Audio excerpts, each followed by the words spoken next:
This is the Hall of Presidents and First Ladies in Gettysburg, Pennsylvania, which no longer exists.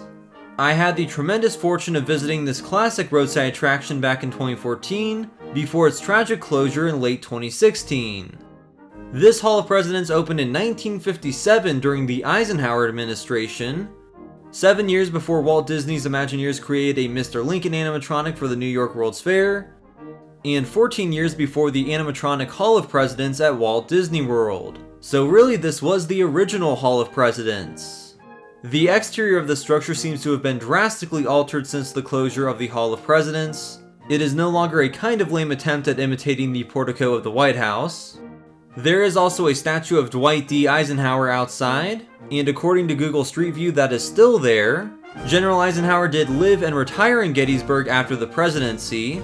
I wonder if he ever came to see his wax likeness at the Hall of Presidents. Probably not. There were also busts of two presidents with Gettysburg connections outside, Eisenhower and Lincoln, who delivered the Gettysburg Address at the Soldiers' National Cemetery nearby. This placard says that this famous hall is presenting all of the American presidents life-size, lifelike in wax, with dramatically moving sound and music. The history of our country as told in the spoken words of these great Americans. So they had the wax likenesses of 43 presidents in chronological order, separated into 6 different rooms. It was actually a show, as when you enter the room you would press a button, and lights would flash on the different presidents as they would speak about their lives and times. It had this super vintage narration and swelling music. It sounded straight out of the 50s and 60s for all the original presidents, for whom they made an attempt with different voices to make it sound like they were actually talking to you. Some of the narration was hysterical. Pneumonia brought my death, but a month after I became president. All of the narrations from Eisenhower to Obama were different from the others and more narrative in nature, because by that point they had voice recordings of the presidents. The hand-painted background murals were also fantastic. While most of the wax presidents were just in a line, some of them did have their own special corners and tableaus, like Abraham Lincoln. There's the wax figure of Woodrow Wilson. He was a bit more highly regarded back then. Also, I don't know why the Ohio State Capitol is painted behind him. The Hall of Presidents did continue to update presidents over its nearly 50-year tenure, adding everyone from JFK to Barack Obama. Sadly, Presidents Donald Trump nor Joe Biden got to join in the Gettysburg Hall of Presidents, as the attraction permanently closed on November 27, 2016, just weeks after the 2016 presidential election. The Bill Clinton wax figure was pretty creepy, to be honest. Now, this was long before I was making videos, but I actually did take some not so great footage of a few presidents. I wish I could have recorded the whole show, but here are some excerpts. Through every Middlesex village and farm, Paul Revere rode to alert his countrymen. I only regret I have but one life to lose for my country. This is the story of your land, told in the words of the men who symbolize our nation, through whose veins flows the lifeblood of America. This is your heritage, the story of the presidents as they might have told it, the story of America.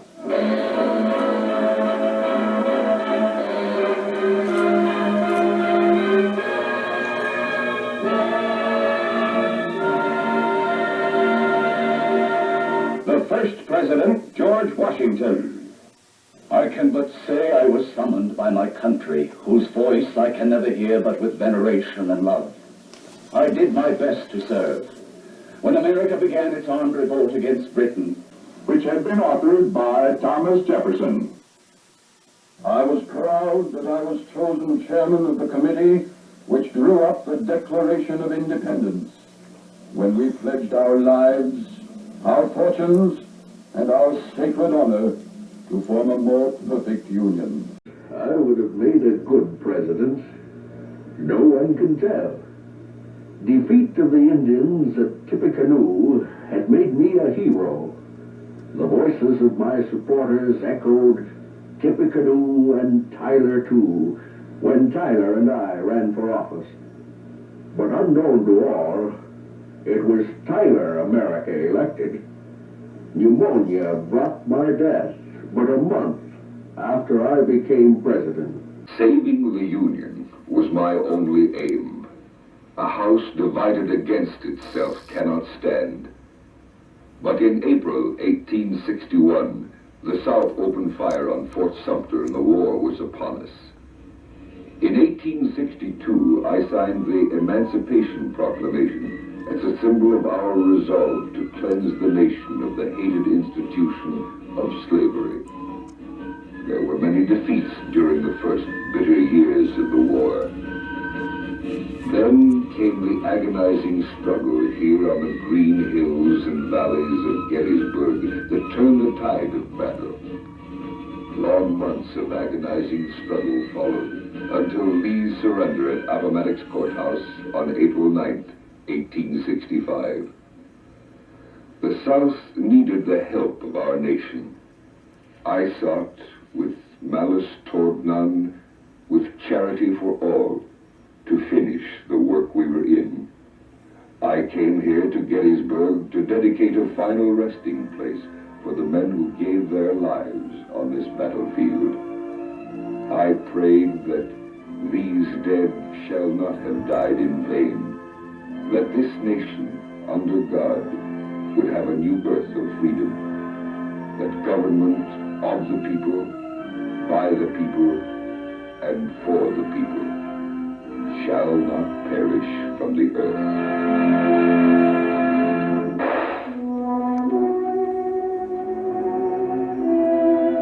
A bullet stilled the heart of Abraham Lincoln in Ford's Theater, Washington, D.C.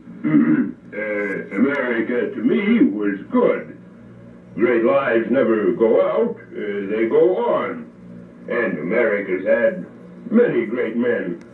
In a way, families in America live on as well, to give their best in great places and small. My great-grandfather was the signer of the Declaration of Independence, and my grandfather had been the 9th president. My father was a member of Congress, and I had the honor to serve as my abilities allowed.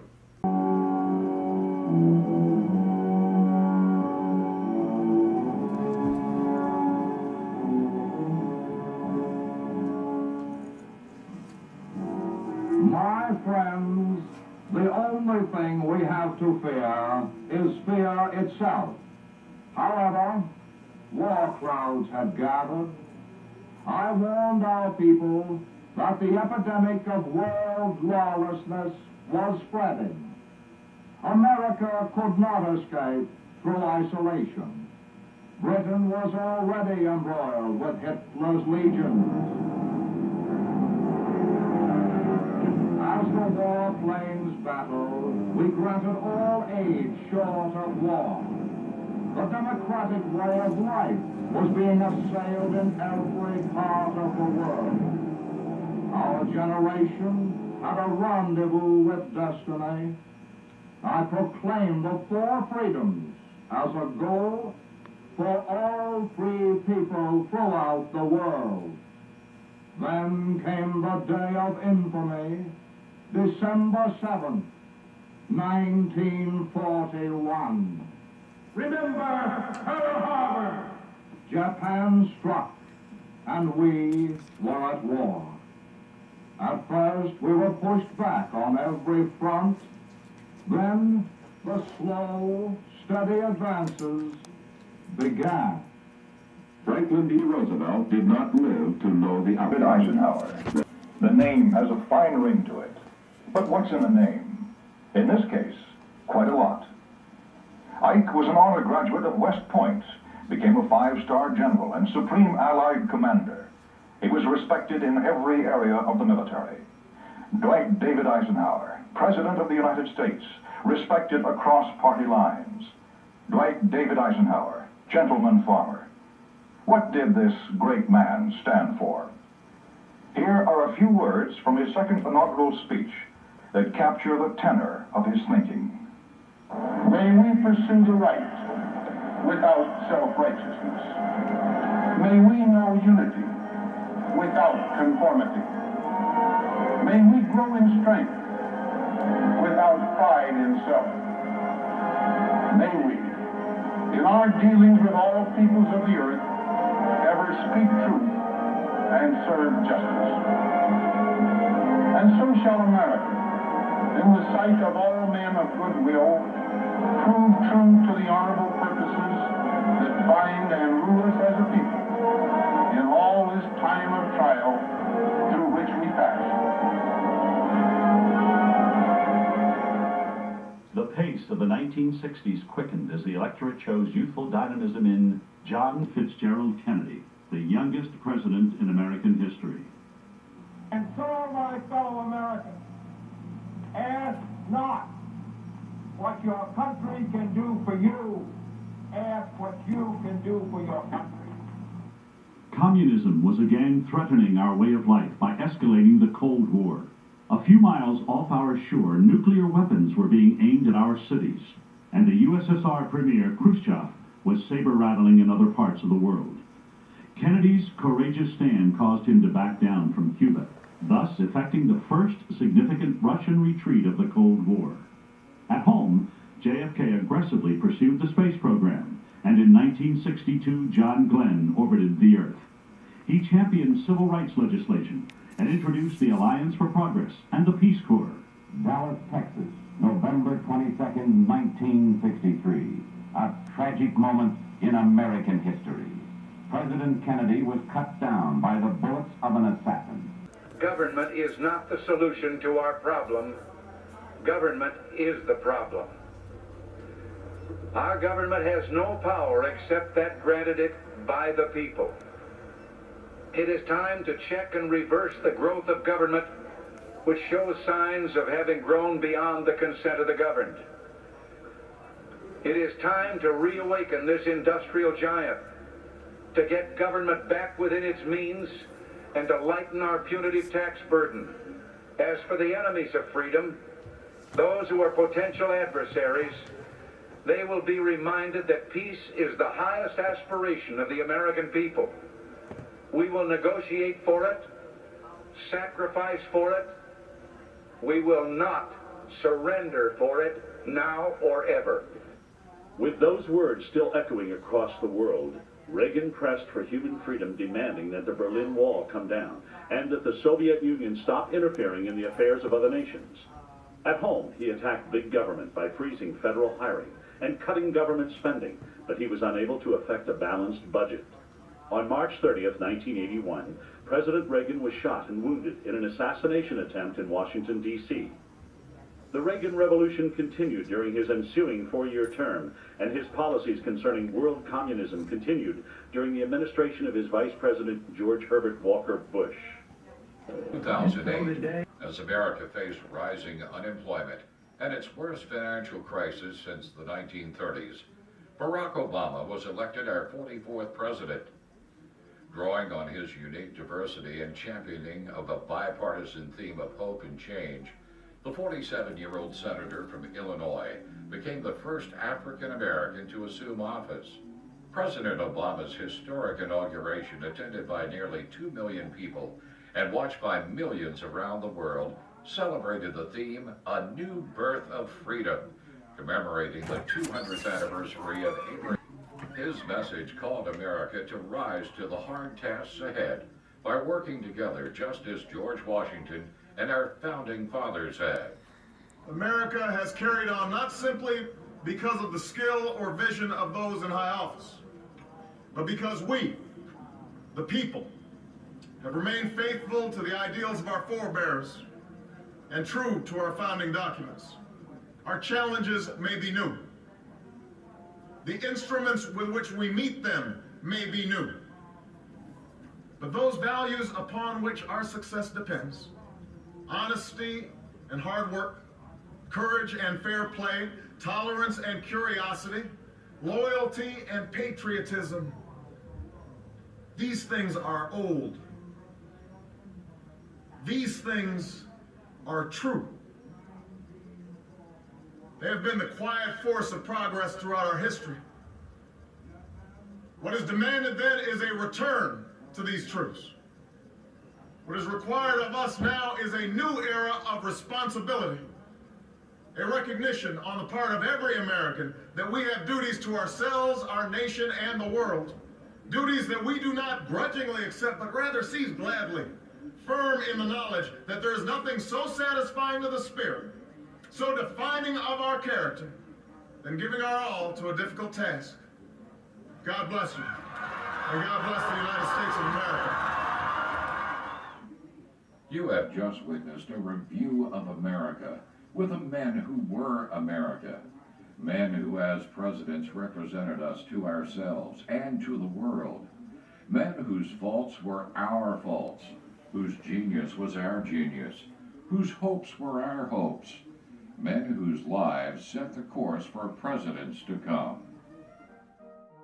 So that was amazing, but it came to an end in November of 2016 when the museum closed down and they had a highly publicized auction of all the wax presidents, first ladies, and even other props.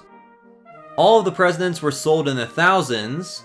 James Monroe was the lowest selling at just $1,000, while Abraham Lincoln was the top grossing president at $8,500, followed by Teddy Roosevelt, Grant, Washington, and Jackson.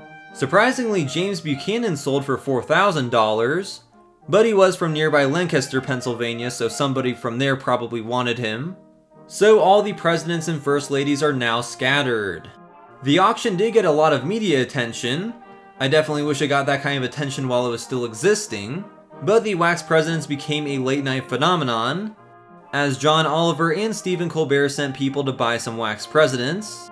The Late Show with Stephen Colbert got Zachary Taylor, and prominently displayed him on the show several times.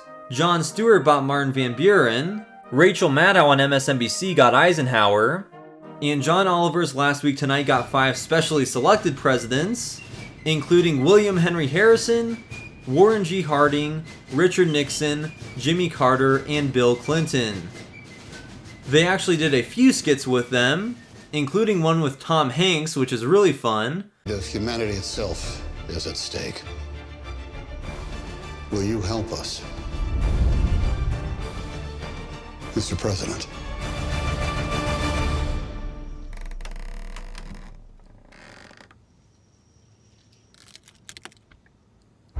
I knew we could count on you, but I'm afraid this isn't a one-man job.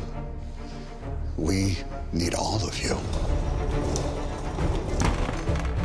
Mr. President. Mr. President. Mr. President. Mr. President. Gentlemen, let's go wax these bastards.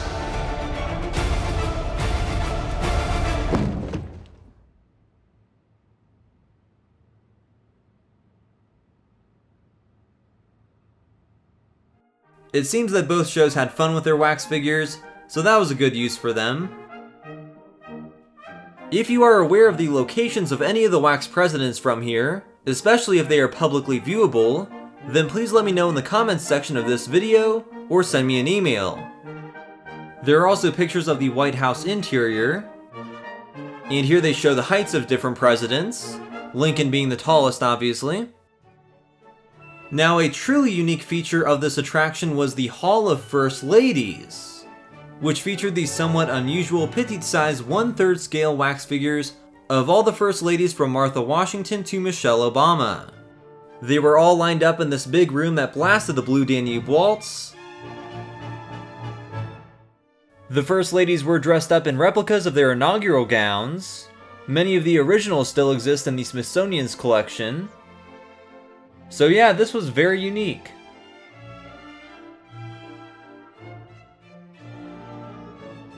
Michelle Obama has very withered arms.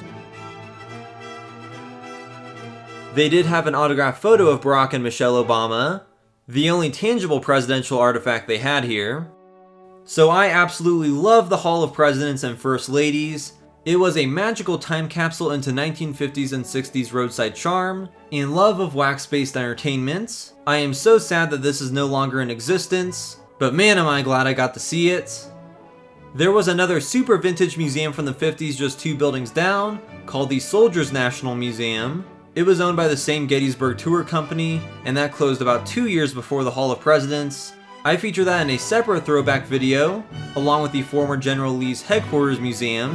That is linked in the description, so check that out if you're interested. I have videos on all sorts of museums and attractions across America, including many presidential sites and museums, and some other attractions that have closed down. Please remember to patronize your local wax museum. There are still 2 Wax Presidents Museums still in existence, the National Presidential Wax Museum in Keystone, South Dakota, and the President's Hall of Fame in Claremont, Florida. There's also a Lincoln Wax Museum at his birthplace of Hodgenville, Kentucky, so if you're ever in any of those areas, give them a visit. Also, please make sure to like this video, share it, and subscribe to my channel. I do intend on revisiting Gettysburg in the near future to make videos. Thanks for watching!